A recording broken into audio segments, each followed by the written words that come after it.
if I approach a non-conducting balloon with a glass rod, I will also see the balloon come to me.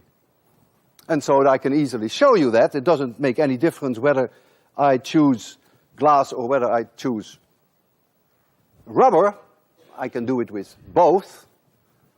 Non-conducting balloons always have a potential problem.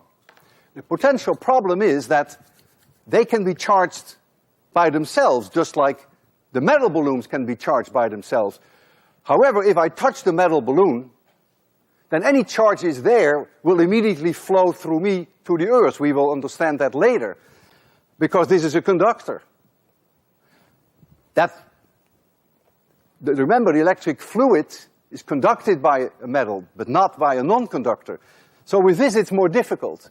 Even if I kiss it and touch it, it's not clear that I can take all the charge off. In fact, by doing that, I may even make it worse. Let's hope that it is not charged too much, and let's approach it with this glass rod and see whether I can convince you that indeed it's coming to the rod. Not because of the free electrons, but because of that process. Oh boy. Huh. And it should also do the same with rubber, I hope. Now, if it were negatively charged, it may go away.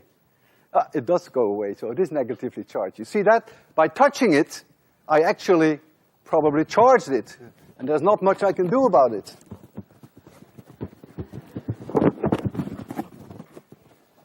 It's very difficult to get charge off.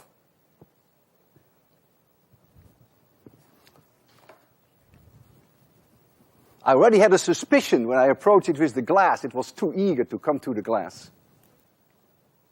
Still negatively charged. That's the way it goes.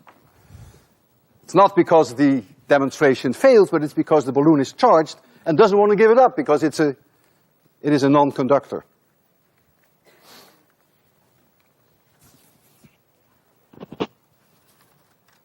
Friction can cause electric charge.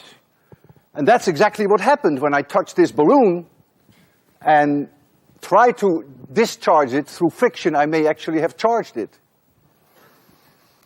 If I take these party balloons that all of you may have seen, and you just rub them on your shirt,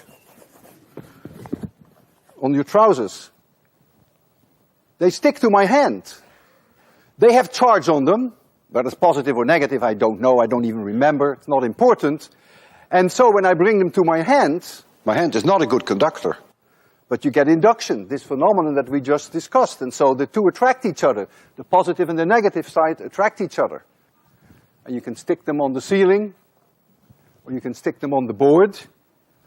You can decorate your room that way.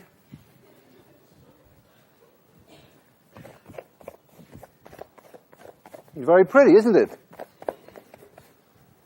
All of that you can do now because of 8